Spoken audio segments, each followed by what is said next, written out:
and I'm the executive director of the Oracle Education Foundation. I also manage the Oracle Volunteers Program globally, Oracle Giving, and external reporting on Oracle's corporate citizenship, also known as corporate social responsibility. I have to admit that among all these wonderful activities, which I love, I do have a favorite, which is my baby, the Oracle Education Foundation. The Oracle Education Foundation is a nonprofit organization that's funded by Oracle. It is chaired by our CEO, Safra Katz. And since we founded the foundation in 2000, it's had the same commitment. And that commitment is to technological fluency and technological inclusion, especially for students from low-income backgrounds and for girls. Now, the way that we deliver on that commitment has evolved 3 times since 2000, most recently in 2014, when we set about developing a new program that would engage Oracle employees in students' educational experience here in the United States. And that brings us to the Foundation's mission. And we're design thinkers at the Oracle Education Foundation, so everything is a prototype. And this is our current iteration on that mission, which is to help students develop the technical acumen, the creative confidence, empathy, and grit to be outstanding designers of solutions to people's needs and the world's problems. And the way that we deliver on that mission is through a program that we've been developing over the last 3 years, a program that will ultimately be a 4-level program.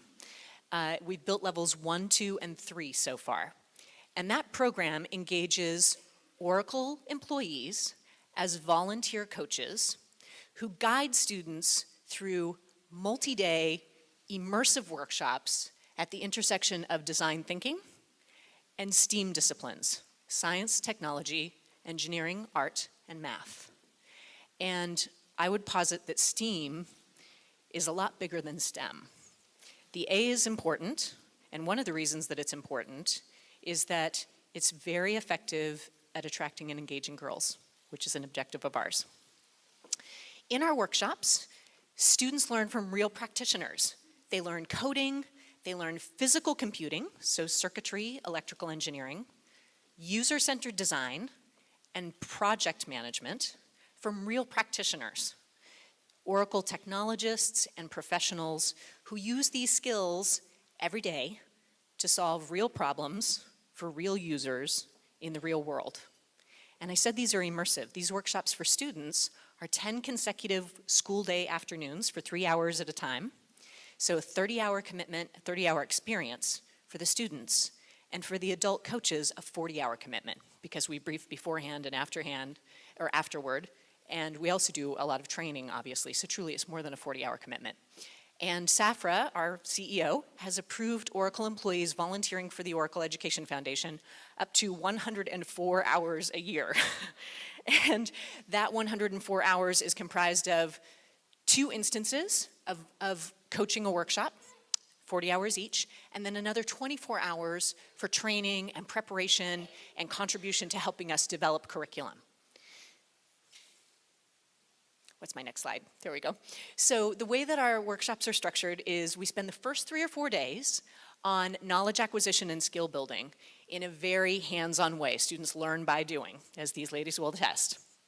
And then the remaining 6 or 7 days, each of our workshops opens into a design challenge in any one of a variety of domains. Wearable technology is one that we're going to talk about today, or that JD and Whitney are going to talk about. We have an Internet of Things-oriented design challenge, experiential game design. These are the opposite of first-person shooter games. They're games with a social impact that teach or reinforce positive behaviors. We have a 3D modeling and design class, and I'm sure there are going to be many more. We were just talking about one focusing on the technology of sailing. I don't know where Danielle and Tanya are here, but that's coming next. So I want to run a short video in just a moment, but Greg, I'm not quite ready yet. I want to talk for just a minute about Design Tech High School. So for the last 3 years, we've been building and piloting this program that I described to you with a very special partner, which is Design Tech High School. And as the name implies, design thinking is the problem-solving methodology that students are taught, and it's threaded throughout the curriculum, as is the use and the making of technology. There are a couple more elements that make the school's model a true reinvention of traditional education that's extraordinary. And those are extreme personalization and teaching students to put their knowledge into action. That means students are taking everything that they learn, every life experience, and they're engaging in integrative thinking and applying that knowledge to become designers of solutions. The third element of this model that's really special is that DTech, rather than having students take electives over the course of a year, instead has an intercession program in which 4 times a year, for 2 weeks at a time, the entire school hits the pause button on its core curriculum to focus on electives. Students undertake the study of courses where they're curious or they're passionate, and they focus intensively, so for 3 hours a day for 10 consecutive days. And those electives are provided by the community. They're provided by organizations like the Oracle Education Foundation, other nonprofits, small businesses, large enterprises. And so in every instance, students are learning from real practitioners, which is just very, very different than a more abstract or theoretical kind of education. And it's really, really special. And it's so special, and we think it's so promising that, as Layla mentioned, we are building a home, a physical facility for Design Tech High School on Oracle's headquarters campus. And it is a historic undertaking. It'll be the first public high school ever to be in residence on a corporate campus in the United States, really anywhere in the world, actually. And the woman who is leading that project is Pat Dorham and John Saracusa, who's right here. So, wonderful. All right. So before we hear from Whitney and Jadine, let's quickly roll a video. Whitney and Jadine are our 2 inaugural interns in the Oracle Education Foundation, and they've been a tremendous asset. And let's give you a little backstory on them. Greg, please.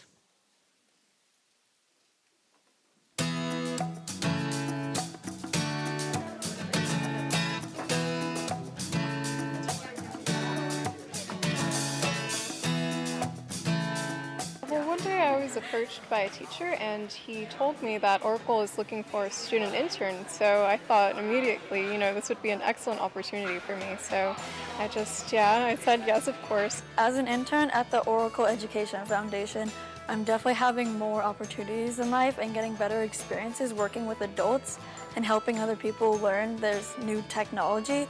So, hi, I'm Jadine.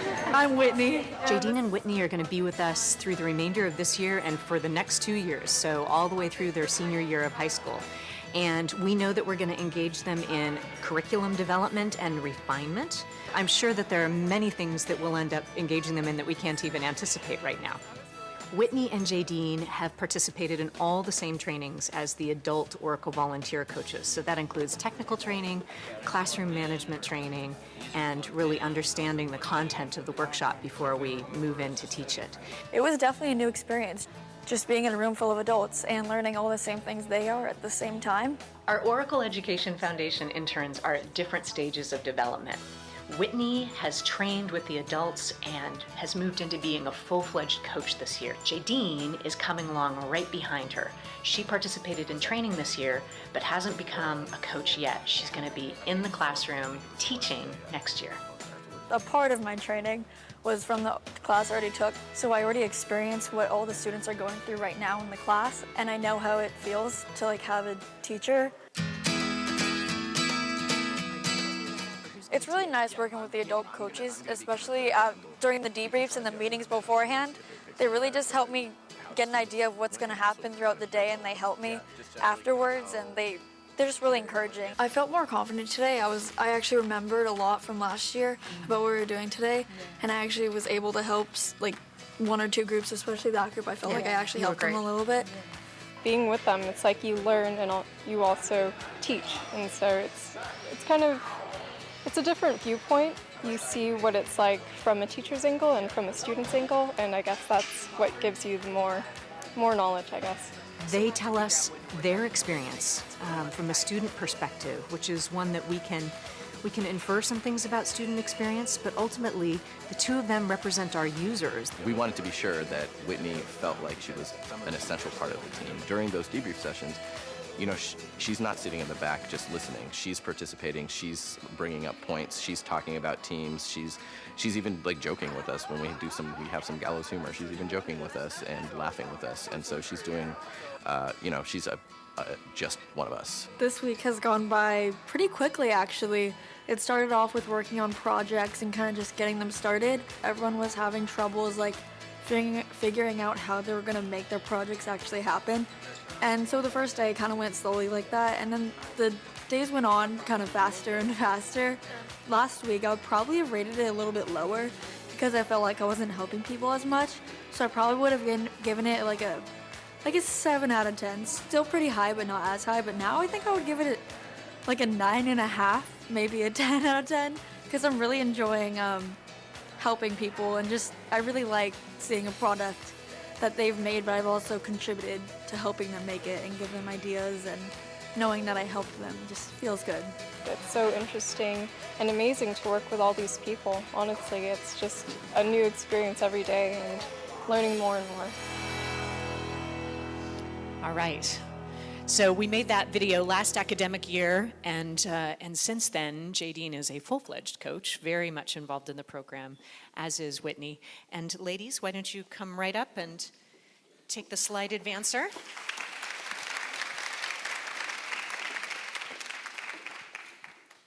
Hello, I'm Whitney. And I'm Jadine. And we're going to talk to you today about not just the internship program, but a project that we made last year, actually at the beginning of the year. And it just shows what the relationship with Oracle and our school has created. And it shows that not like all projects come out of these workshops, and that everything that you learn in the workshops that Oracle offers our school, you can apply those skills in other places. And this is a project that we made. So the shin guard tracker. This is a rough prototype. So a little background. I am really interested in soccer. I've been playing it since I was about 5 years old. It's one of my biggest passions in life. And when I was first being interviewed to be an intern at Oracle, one of the executive directors, Kunal, we were talking about the possibility of working on a passion project as an intern. And we both kind of bounced off ideas off of each other, and we're like, oh, what if we designed something for soccer players? And we ended up coming up with this idea about a shin guard tracker that would track a soccer player's movements in a game. And a coach would be able to see the players' movements in real time, so they would be able to be on the sideline during a game and look on a tablet and see the players' movements, and they would be able to change and help the player move in different areas and tell them what to improve and what to do differently. And so we worked on this project over this past summer, and eventually we made it to Open World, and were able to present to the whole audience that came through the station we had set up there. Yeah, and a little more background. We started this a few weeks before school started. We did a lot of research. We ended up starting the project. I started researching this thing about a cat tracker where someone made they tracked their cat around their apartment while they were at work, and it used beacons, and the cat had this device around its neck on its collar, and whenever it went near the beacon would record that data and then send it to a server. And then we started developing our project based off of that, and we realized that really wouldn't really work because there would need to be beacons in the middle of a soccer field. You can't really do that in a soccer field.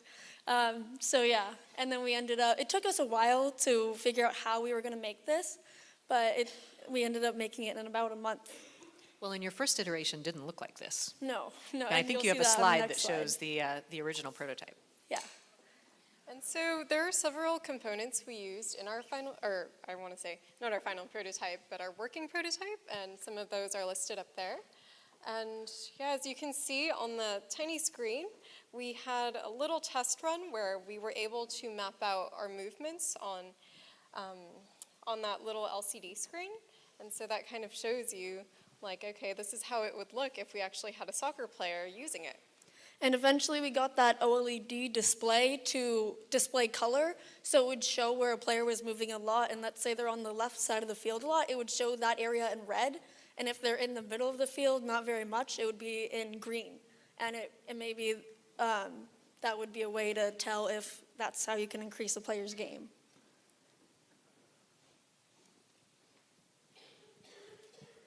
And so that brings us to when we actually brought it to Open World.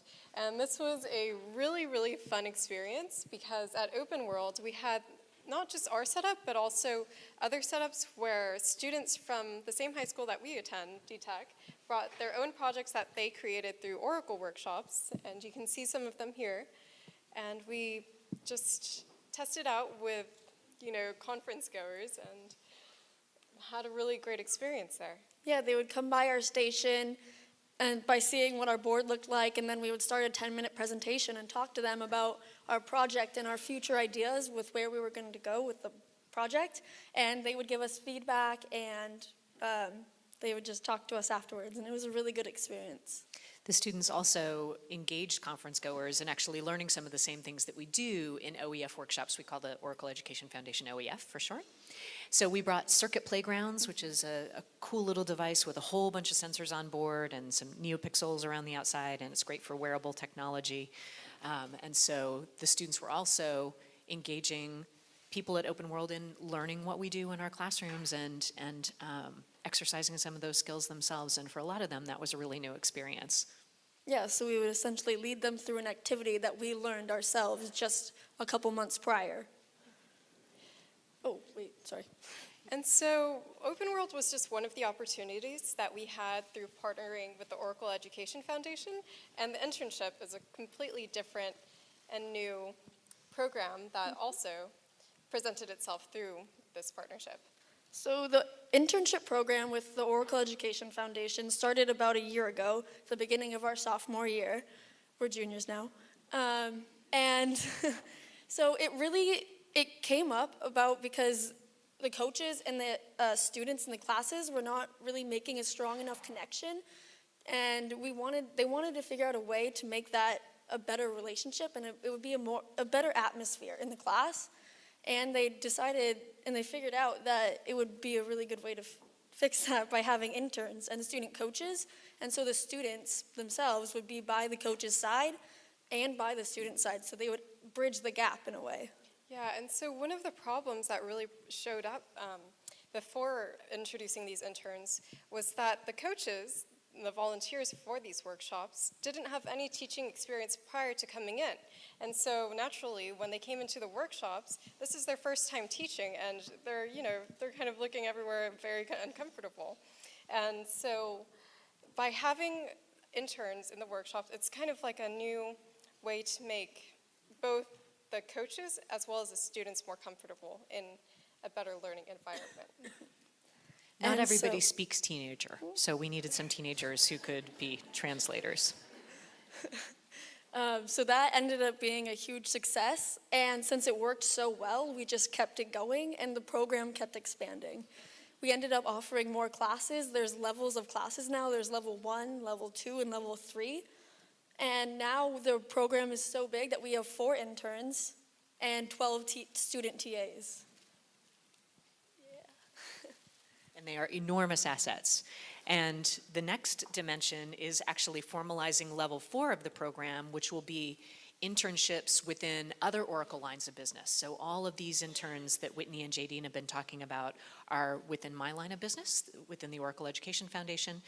But coming soon, in the next academic year, we're going to be inviting hiring managers within all Oracle lines of business, including things that aren't related to technology, so marketing, public relations, finance, other dimensions of business practice, to take on board for 10 afternoons at a time interns from Design Tech High School. So if any of you are interested, please let us know.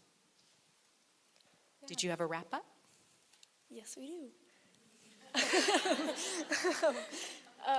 Just one of the takeaways from Jadine and I were talking last week, and she said this really great thing, and it was, one of the best things about this class, about being a TA or intern, is that we get to help teach the students what they weren't able to the first time.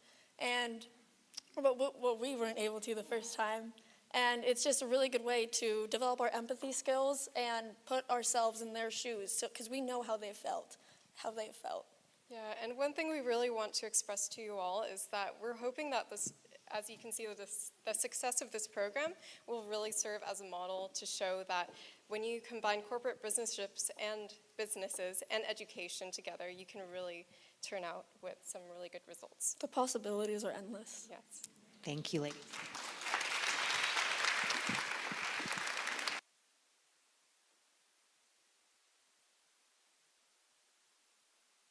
Jadine and Whitney, you give us hope. We are in good hands, no doubt about it. And I want to let you know we have a Watermark tradition when we have our half-day conferences. We make an investment in girls' leadership programs. So a portion of today's proceeds will benefit Design Tech and your wonderful, wonderful work. Thank you. Thank you. Are your resumes here? Did you bring your resumes? Anyway, thank you so much. We really appreciate it.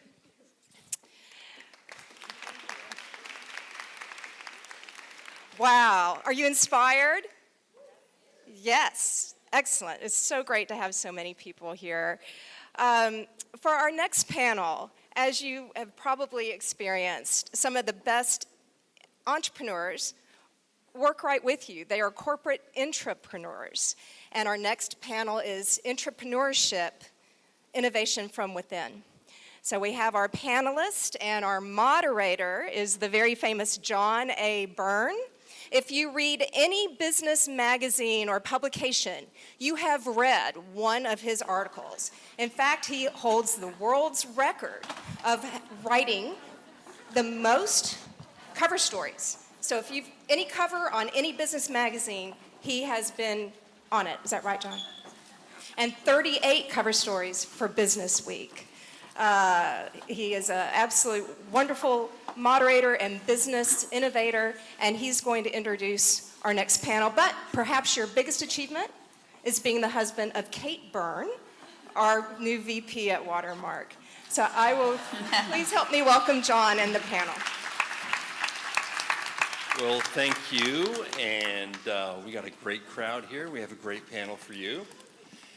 I've been in the business of business journalism for an awfully long time. In fact, it was 32 years ago that a guy by the name of Gifford Pinchot wrote a book. It was called Entrepreneurship. The subtitle of it is Why You Don't Have to Leave the Corporation to Become an Entrepreneur. And so here we are 32 years later. I'd like to think that a lot of what Gifford and other people have done in those 32 years have been to make larger organizations more nimble and flexible. I happen to be a little more skeptical about that, however, because I know how bureaucratic organizations quickly become and how difficult it is to advance ideas and innovation in large organizations. So today we have a group of people who are doing it, who can speak to it, and I hope to learn as much as you will from them. So let's bring everyone onto the stage here, and I'll introduce each of them to you. You know, the full bio for each person actually is up on the screen, but it's also in your program. I'm not going to waste too much time with those bios, but rather introduce you to everyone by name and just by title. So immediately to the left of me, we have our GE guy. Thank you. He's been at GE for 21 years, Mike Kareem, Chief Financial Officer of ServiceMax, and he works out here in the Valley. And then next to him, we have Renee Nemi, who's a Vice President and General Manager of Smart Home at Logitech. And then we have, next to her, Giselle Diocampo Gudem, the co-founder of PwC's Global Financial Services Innovation Center. And then finally, but of course not least, we have Rena Ramin, Vice President of Programmable Solutions Group and General Manager of the Customer Experience Group at Intel, a company she joined recently. She had been at Samsung before that. Welcome, everybody. So let's start with just a definition of what is entrepreneurship. Renee, you want to take that? Sure. The simplest definition is the ability to start a new idea, product within the context of a larger company. The most successful situations I've seen is when you actually have the fully independent teams and you free the startup within the larger company of having to constantly worry about the funding and going out to do the funding. But we tend to think of it primarily as product-oriented and being kind of a product girl. That would be my tendency, but it really can be anything. It can be starting a new channel. It can be starting a new way you serve your customer from a customer service point of view. It doesn't have to be specifically products, but essentially it's the ability to start a company without having to worry about funding under the umbrella of a larger organization. And Giselle, you have a similar definition? I would say yes, and I think what I would add to that is also for entrepreneurs and to think about them as people with an entrepreneurial spirit, with the speed and agility and the energy around building new things and creating new products and services, with a kind of special twist to it, meaning that you have some resident knowledge of an industry or the firm so that you can harness the assets of your firm and company to make innovation work from within. And how do you get started? I mean, Reno, how would you get started? How have you gotten started? Well, if I look at my experience, both Intel and previously Samsung, right? There's been different models. So if I take the Samsung model, I was part of the Samsung Strategy and Innovation Center, and the model there was lots of little groups that worked on new innovative projects, on new exciting things that they were trying to bring to the market. Some of those ideas may or may not come to fruition. But if any particular project got to a point where there was enough market interest, then a larger team was built around that. And then if that team was able to get the revenues up to a certain threshold, then they would get either spun into Samsung as a new division or get spun out of Samsung as a separate company. And there was an ecosystem also that went with it in the form of funding in terms of Samsung Ventures or the capital, Samsung Ventures that would fund, or the Catalyst Fund that would fund them. And I see a sort of a similar approach at Intel in terms of funding the ecosystem, in that, Intel has Intel Capital, which they use to find companies that would fit the ecosystem in areas that we're growing in and innovating in, and the next leap forward, and making sure that those systems are in place through that funding. Mike, is there a GE approach to internal innovation? Yeah, we've had a long history of internal innovation. We have huge R&D centers across the globe where we actually do that. But I think a lot of what we've thought about from a GE perspective is, we're a 125-year-old company, and for us, entrepreneurship was more about kind of contemporizing or modernizing our company. And so we decided to come out here to the Valley, where a lot of those agile practices and contemporary type of thinking was. And so we started out here on that journey, if you will, and I was employee number 3. I originally came out, as I would say, to watch the money, or that's what I thought I was going to do. And we started down this journey of what we would almost call our own internal kind of transformation. And so we thought about that as really thinking about leveraging the capabilities of software and the talent to be able to do that, because that's how we actually see the future is kind of moving. And so we set up a shop out in the East Bay, and rightly or wrongly started with hiring 1,000 people. which wasn't the smartest thing to do at first, but we got through it. How many do you have now? So right now we're around 1,500 people. We're around 25,000 people globally in what we call the larger GE Digital brand is what we use in terms of, and there we're just thinking about software and how that helps our customers. Yeah. Well, Giselle, can anybody be an entrepreneur? I would say the short answer is yes, and I think part of it is mental model. So if I'll just take a step back, I think you mentioned that GE's a 125-year-old company. PricewaterhouseCoopers is a 167-year-old company. We have been successful in many areas of the business, and success sometimes breeds conformity.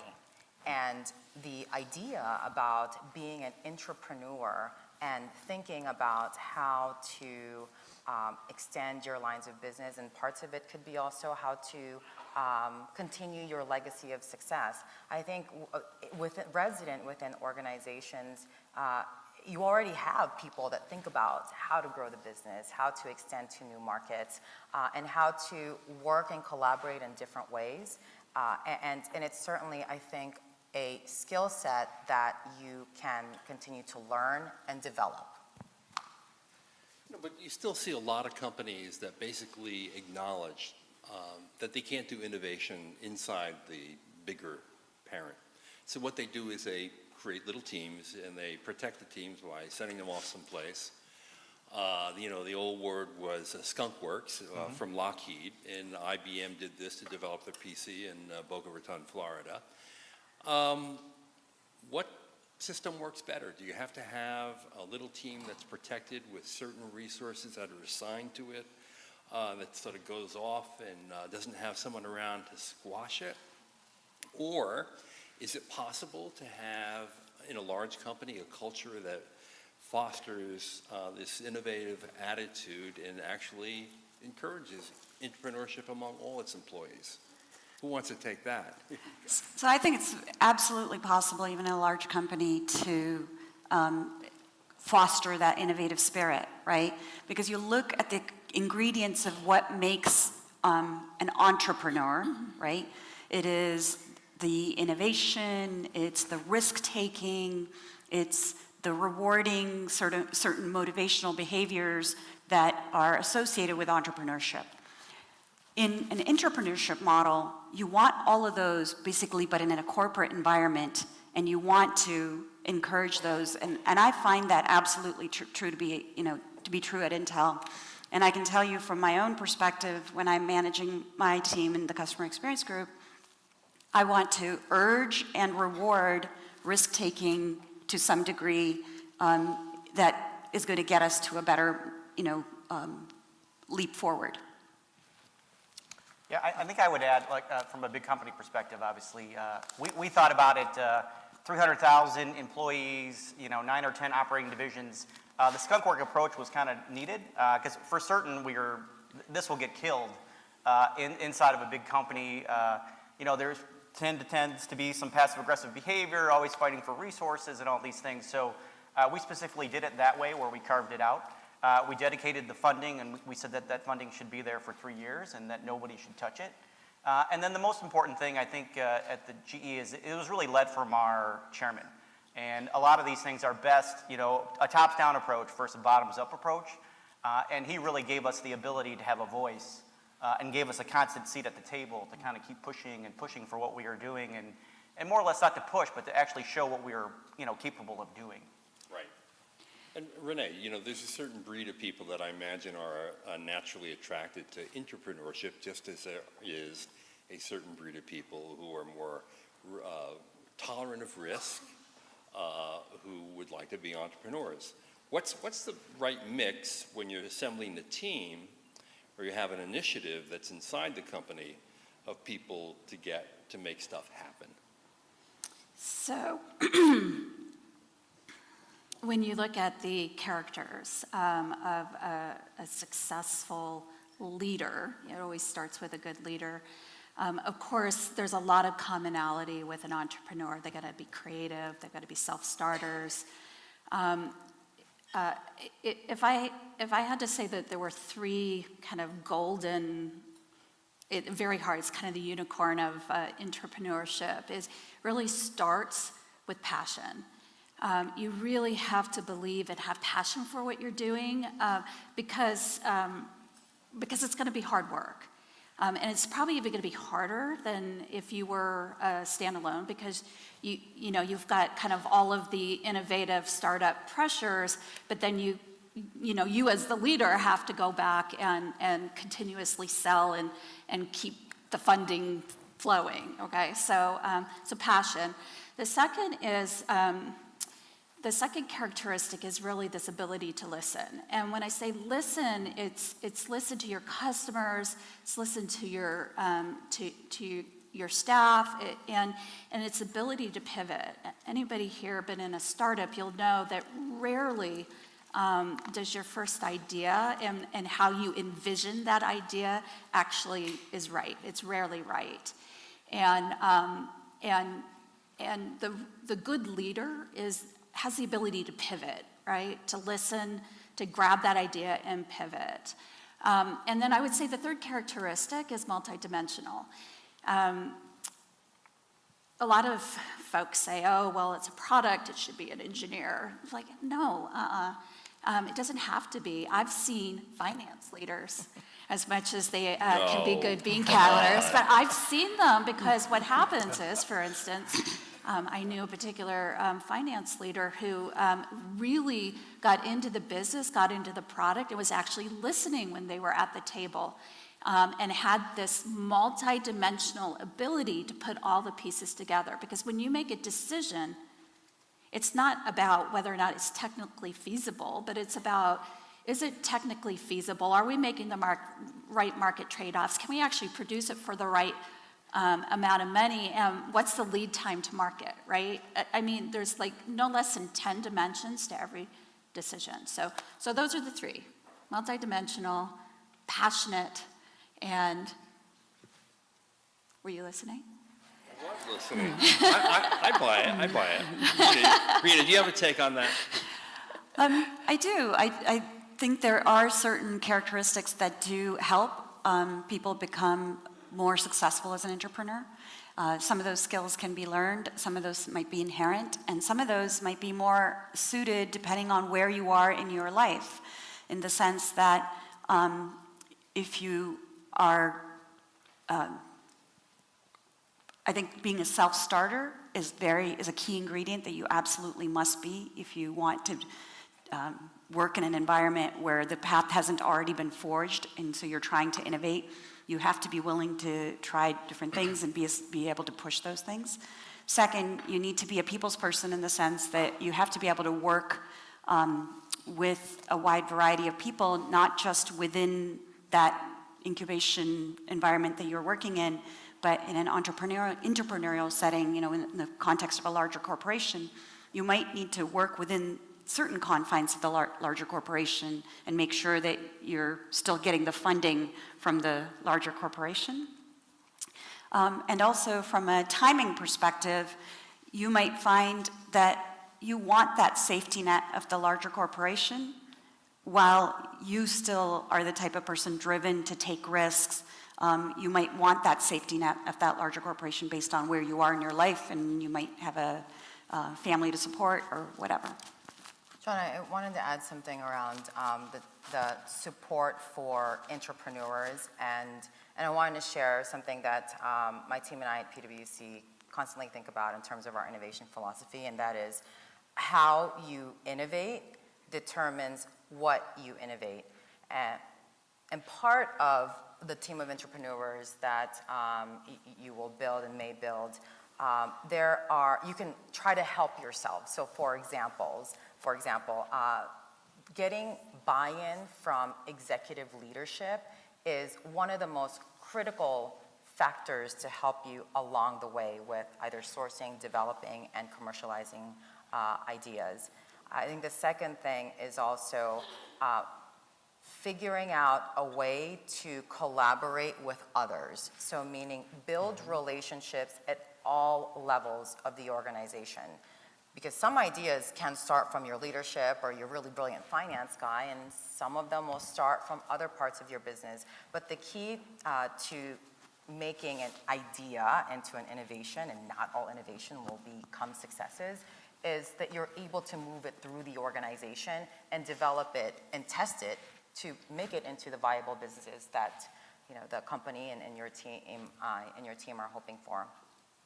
And then what I would also say is what's important is to have a defined innovation strategy that's closely linked to the corporate innovation strategy. And that is a really critical kind of thought and component, because you brought up Skunk Works, John, and that I think irrespective of the type of model or where your teams are housed, what's really important is that the organization needs to know that what you guys are doing is important to the company.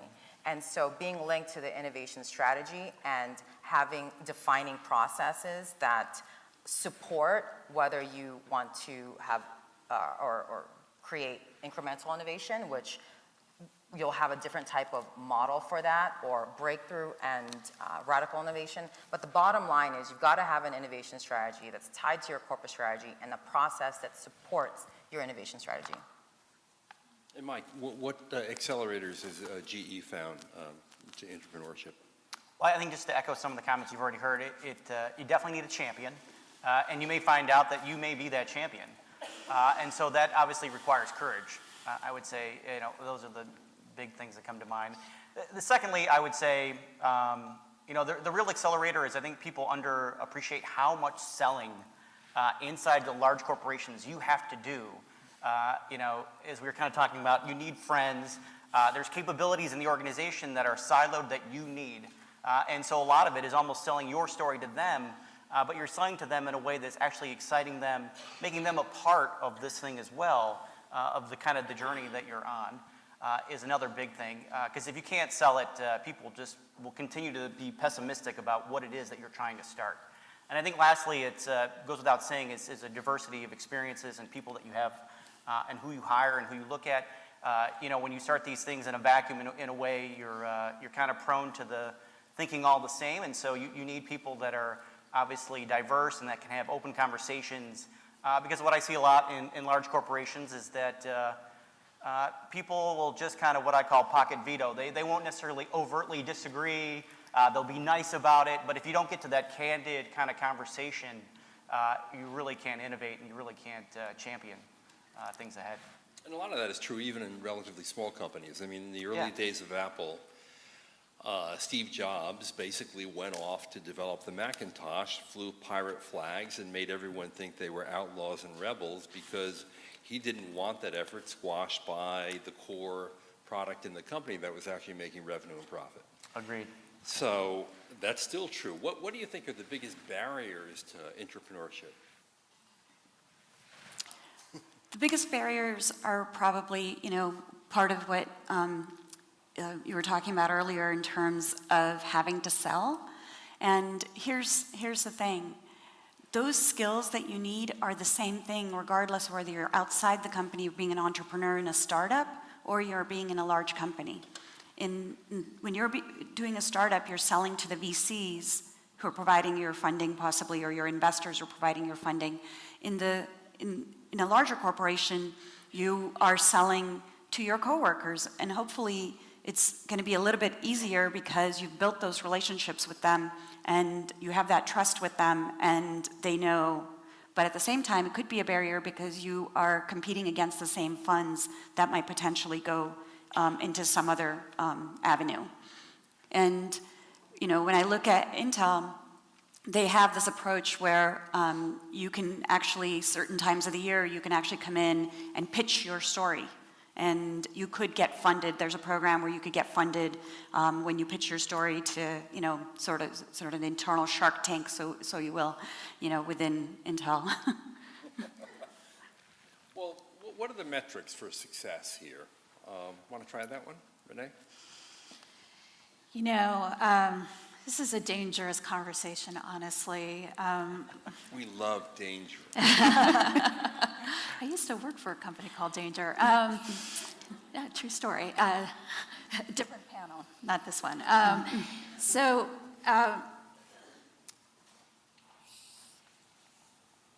it's not one size fits all, is the bottom line here. There is a danger for the metric to be revenue. And it's the most obvious, it's the easiest to fund. But I truly believe with all my heart it's risky. And the reason why I say that is because, as I mentioned before, you rarely get it right the first time. And if you don't get it right, guess what? Your revenue is not going to come. And so having a certain predetermined runway with multiple indicators of success, I really think is key. And having a belief and a passion for the truth. Now, there are a couple of other leading metrics that are really good in this scenario.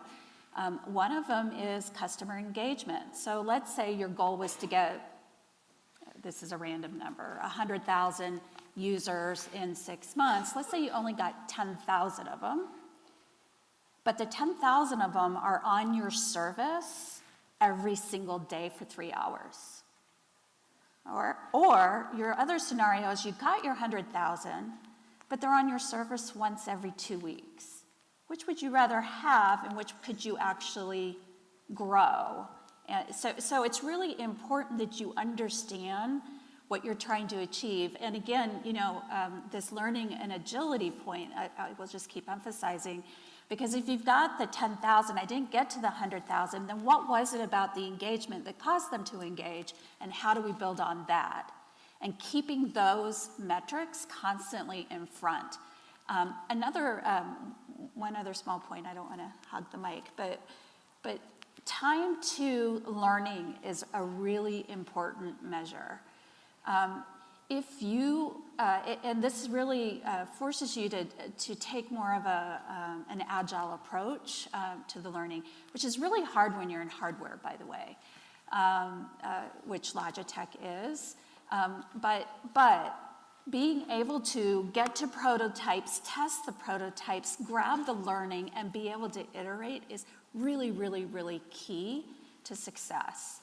And so getting that time to learning ratio down from, like if you had to wait for a full build cycle, 12 months to get any learning, then that's going to be really painful for the company. But if you can get a learning in every 6 weeks, that is much easier to sell, if you will.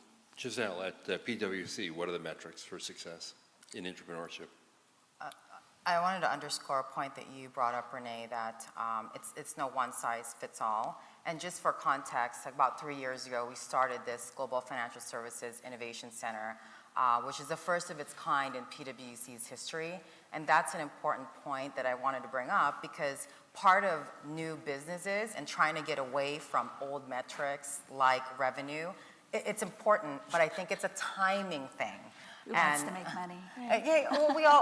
It's important to make money, but I think that the main point is that, one, when you're growing something new, you kind of have the privilege to actually make up your metrics. So learning metrics is an important.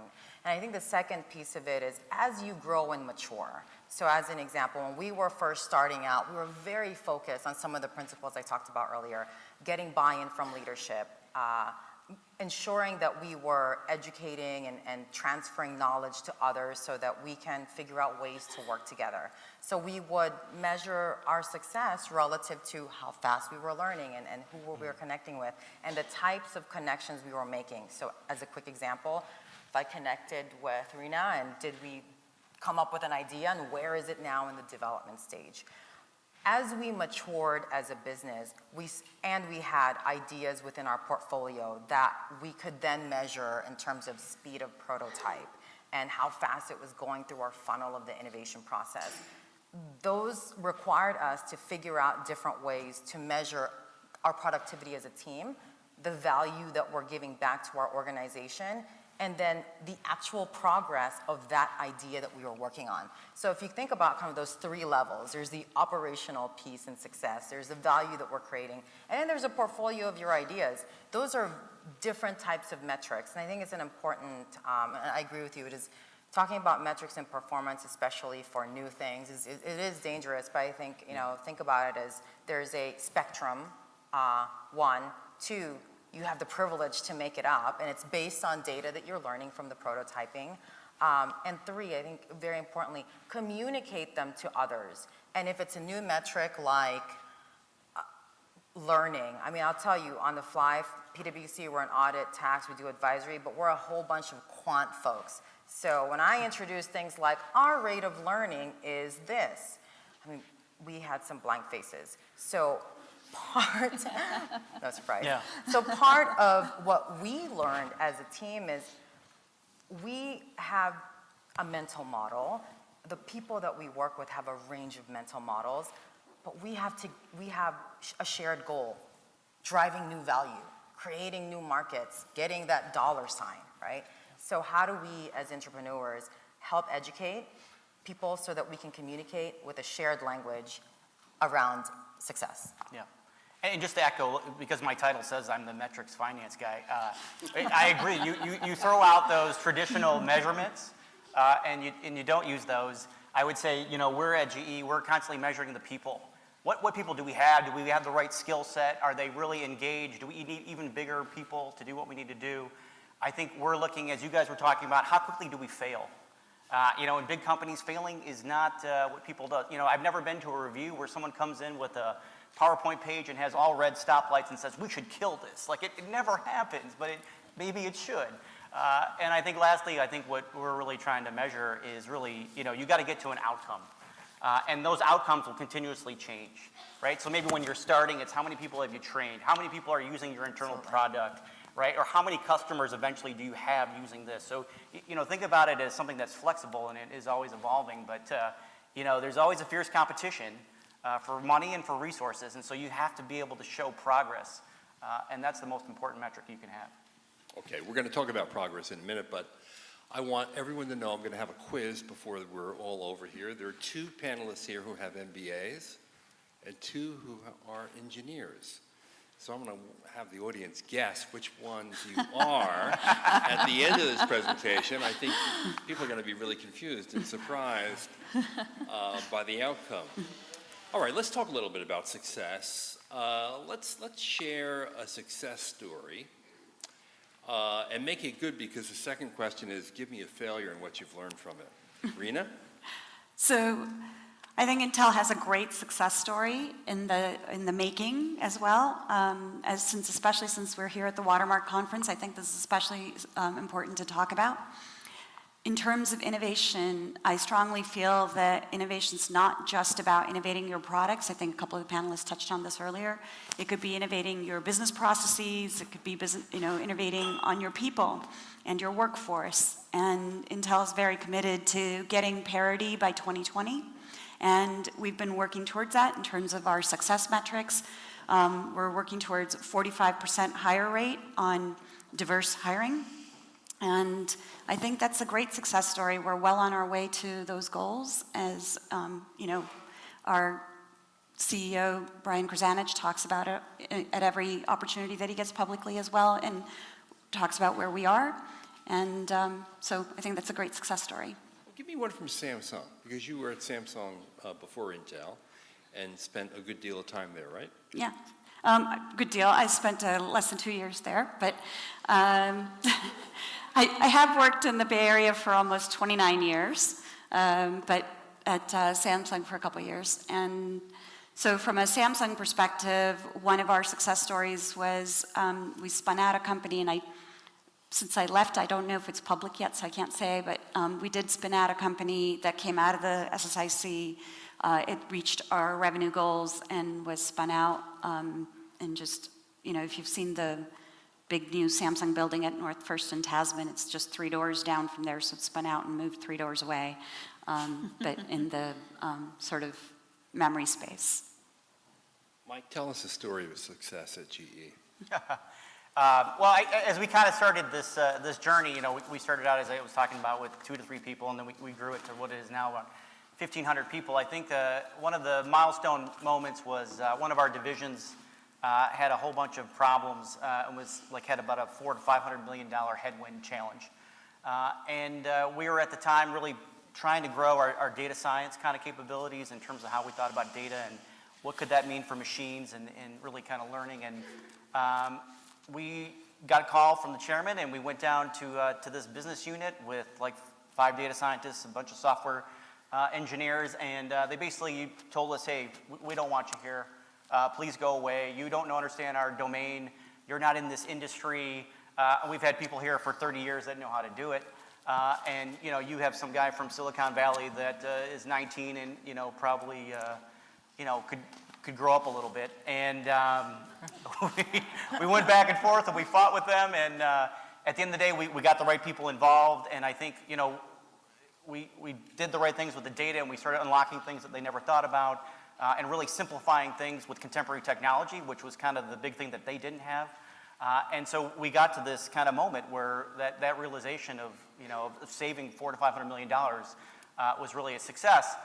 And that really bolstered kind of what we were talking about here in terms of entrepreneurship, is that you have to go sell that to all the other businesses, because in our world of large corporates, until you sell the value of what you can bring, people will always continue to think that that's some skunk work, or people are just throwing away money on that, and they don't really get any value out of it.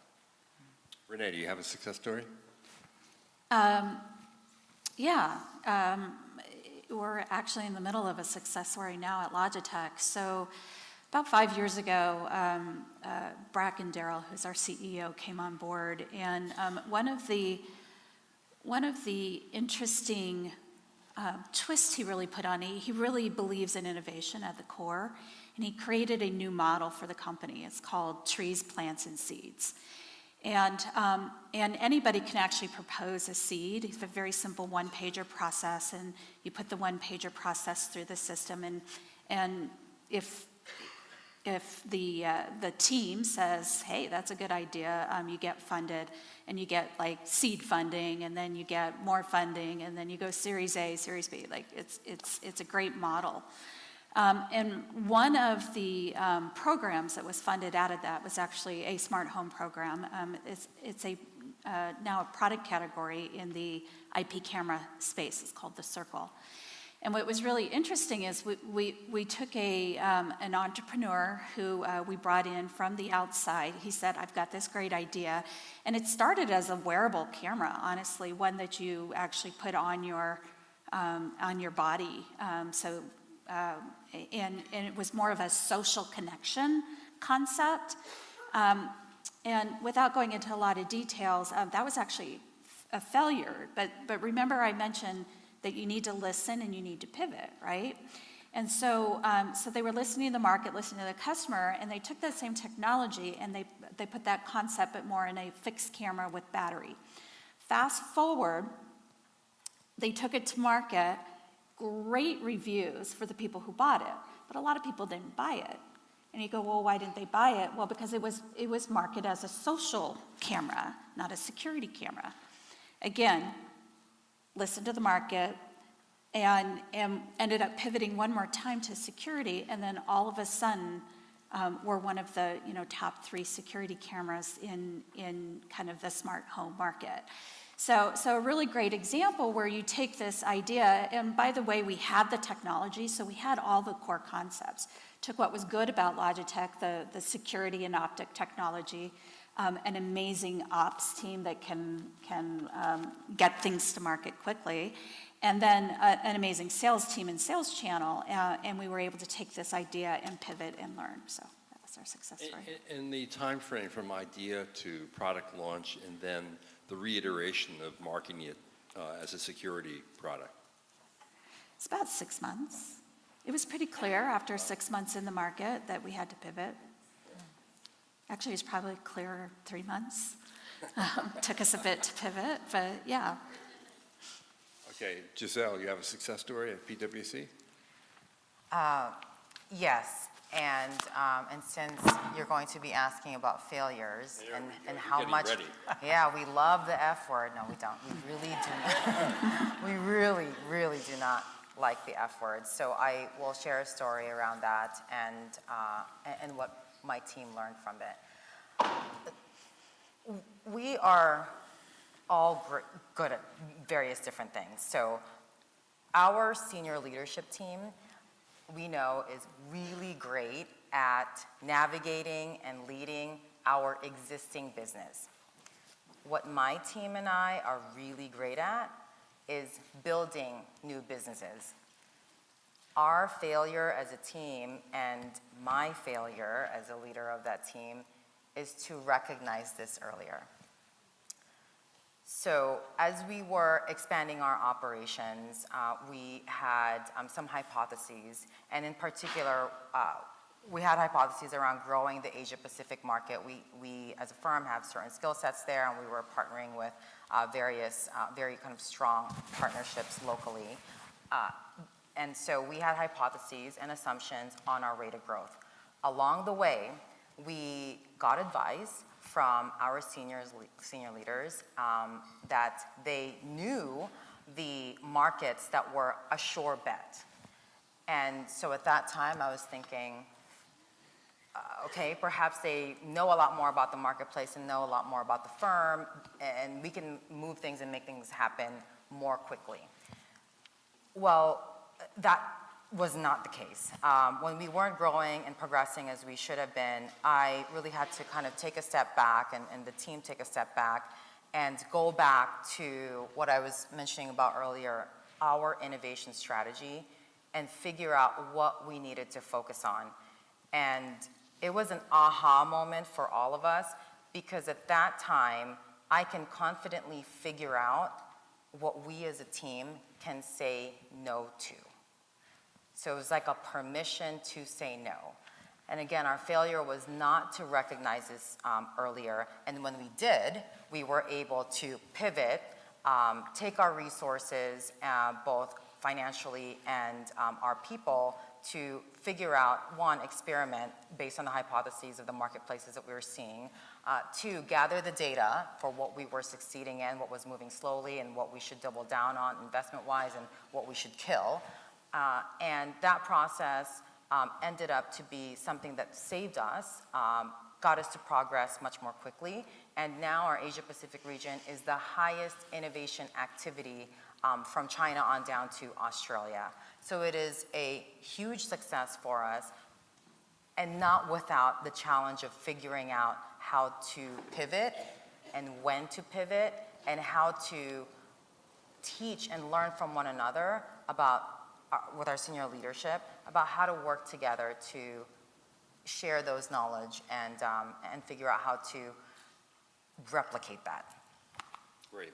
Okay, I want to give the audience a little time for Q&A. If anyone has a question, we're happy and eager to answer one. I see one way, I see actually a few back there. We have a question back here. Super. I have a question for you about, you talked about the importance of communicating with other divisions internally and building trust across those divisions. When you have a success, how do you recognize the success? Is it the Innovation Center was successful? Is it all of the people who were involved? How do you recognize the success and continue to motivate people to work with this innovation group? That's a great question. You absolutely need to recognize everybody that contributed to that success, not just the Innovation Center.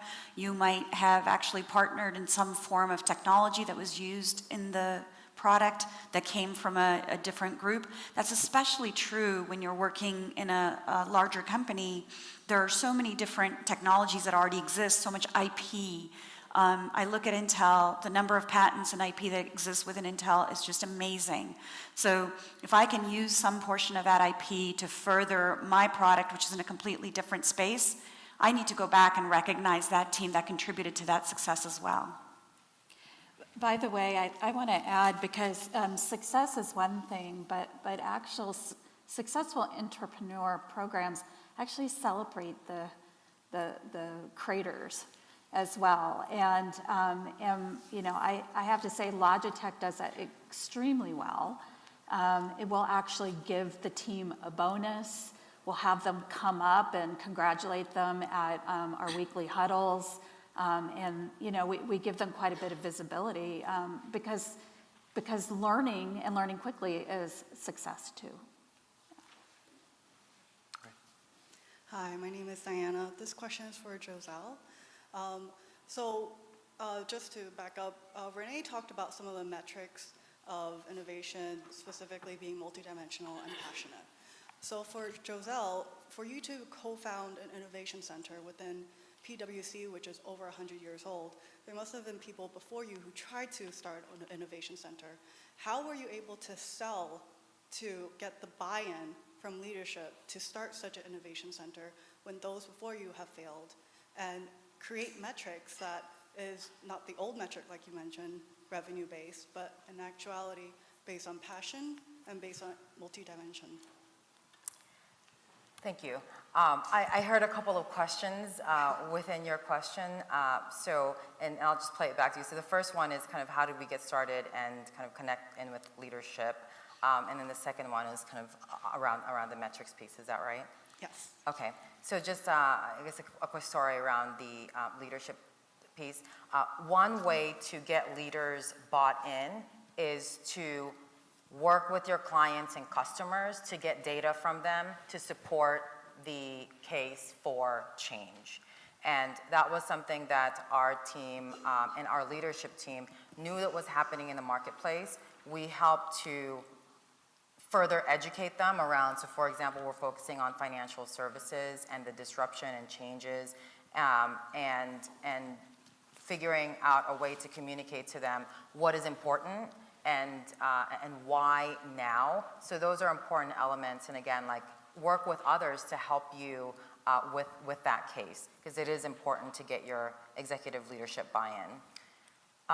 And for the metrics piece, I think that kind of the best way that I can kind of give you some mental models around it is that as you're starting something new, you have to have the flexibility to figure out how to measure the progress of your team. And to what I was mentioning earlier, progress for your team may be a little bit different, and it will depend on the goals of your innovation center. So for example, our goal was to establish an innovation center where we can find, source, develop innovations. That was the end goal. But in the very first part of establishing that is we needed to get a team in place.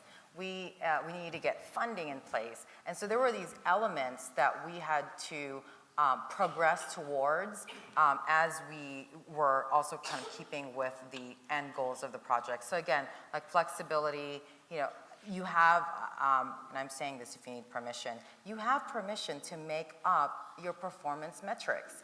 Because if you're the team that is looking at innovation and maybe you are the one, well then you're good at doing what you're doing, and everyone else is, again, like good at, creating or building their existing business. So help them to figure out like, hey, this is how we measure success and this is the reason why. But I think the most important factor is always tag it back to why it's important to your clients, why it's important to your customers, and why it's important for your company. Great. Okay, I think we have time for one more question and then Quick our one. quiz.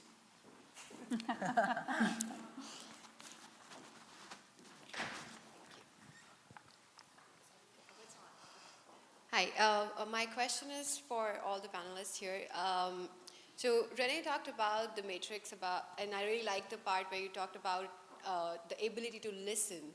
But more often than not, we have situations in organization where we are either not listening to the right group or the innovators that are there in the organization are not speaking up, and they do not have the platform, probably sometimes, to not get that freedom to speak.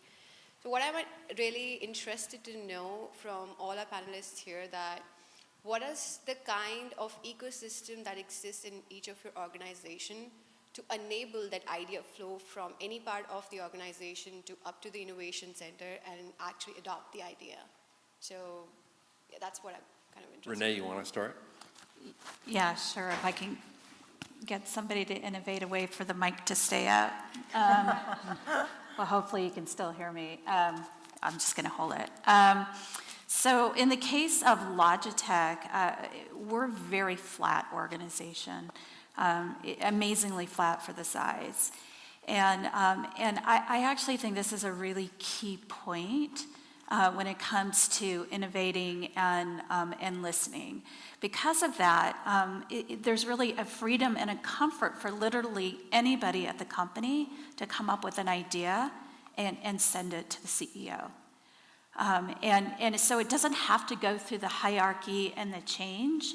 And I if I could leave, one point for the leaders in the room, flatten the communication chain. There's just no way to get there without, the best ideas honestly don't come from the top. Mike, do you believe that? I totally believe that. You have an answer to the question? No, I'd say, no, I would just echo what Renee is saying. Bureaucracy is what kills things. And as a leader, you just have to be an absolute zealot to kind of just keep everything to a minimum. And you need to be out there pressing with people because, unless you're out really understanding what people are doing and how they're doing it and why they're doing it, you never really get to understand how that is. So, it just goes back to creating those forums and those mechanisms, right, where you have that ability to get those insights and have people come and you have to install in them the courage, right, that you're talking about sometimes that people don't have. And it all goes back to listening and being open. All right, Lo, time for our quiz, okay? So by show of hands, who thinks Renee is an MBA? Oh, come on. And who thinks Renee is an engineer? Well, you're right, she is. Clearly my colors. Okay, how about Mike? Who thinks Mike is an MBA? Oh, of course. You can't be in finance and not be an MBA, right? Okay, he has an MBA from Kellogg. And then his rival school in the Chicago area is one of our other two panelists who has not yet been disclosed. So let's just ask the audience, who thinks Giselle is an engineer? How about an MBA? Well, she's our Chicago booth MBA. All right, so that leaves Rena, who we all know is an engineer. All right, I want to thank all our panelists. I want to take a page from Giselle and say I'm going to create my own performance metric right on the spot, and I'm going to say that each one of you have done a terrific job, A+, and thank you for listening and engaging. Thank you. Thank you.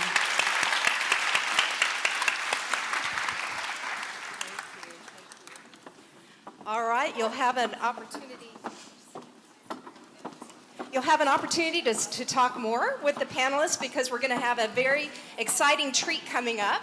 It's a networking break, but it involves chocolate, so that's pretty exciting. The Oracle UX group has put together some very, very cool UX demos. They're going to be upstairs, and here to give you a sneak peek is Lori Pattison, the Senior Director of Oracle User Experience. Thanks so much. So hi, everyone. I won't keep you too long because I know that there's coffee and dessert waiting. My name's Lori Pattison, and I work in user experience, and I like to say I have the best job at Oracle. My team runs hackathons, design jams. I'm an entrepreneur, so I'm very much looking forward to talking to the last panelists at our break too.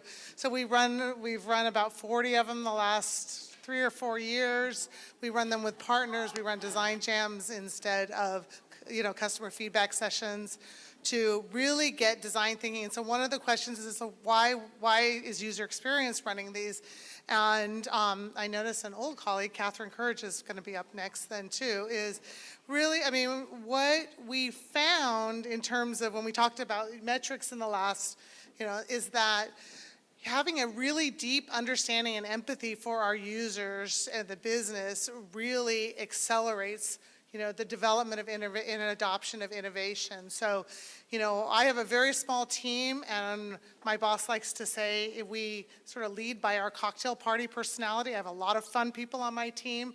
We get people together, we use our leverage, and so we're going to show you a couple of great ideas. And one thing we do, we look at emerging technologies and how can they benefit our enterprise users. That has also evolved to over time, and that's what you'll see today, is really promoting this maker mentality. And I feel very fortunate that, my boss's boss, and Thomas Curry, and our president of development, I sit in the development organization, is very supportive of this maker mentality. Last year we ran the first corporate-sponsored maker fair that Maker Media sponsors. So who's going to the Maker Fair next month? Yay, I'll see you there. We're giving back and sponsoring them too. So you'll see some demos. You're actually going to see one of the demos at the Maker Fair today. So we ran our internal Maker Fair, and we said, calling all makers, show us your creativity. What are you going to come up with? What you will see is actually all of them have some Oracle technology built in, and you would never know, because you're going to see a 19th century midway prop, homunculus, to read your fortune. That is, is IoT and Sales Cloud enabled. You're going to see a chocolate factory. That really shows the entire supply chain, plus we'll give you chocolate. And then we'll see another one is a project management tool called Pally, which, it's a bots interface. If you guys, it's all in the news, right, about bots using our tool. So it's a lot of fun. I'll leave it there because I really want to, showcase the stars, which are the demoers, and that is upstairs, right? So if you would like, head up outside and upstairs, and you can enjoy all the wonderful demos from Oracle, and then be back at 1:45-ish, 1:47, and we'll move into the last portion of our event. So enjoy.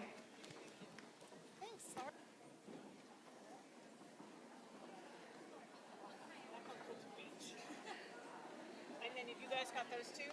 Okay, terrific. Thanks again. It was really a pleasure. Congratulations.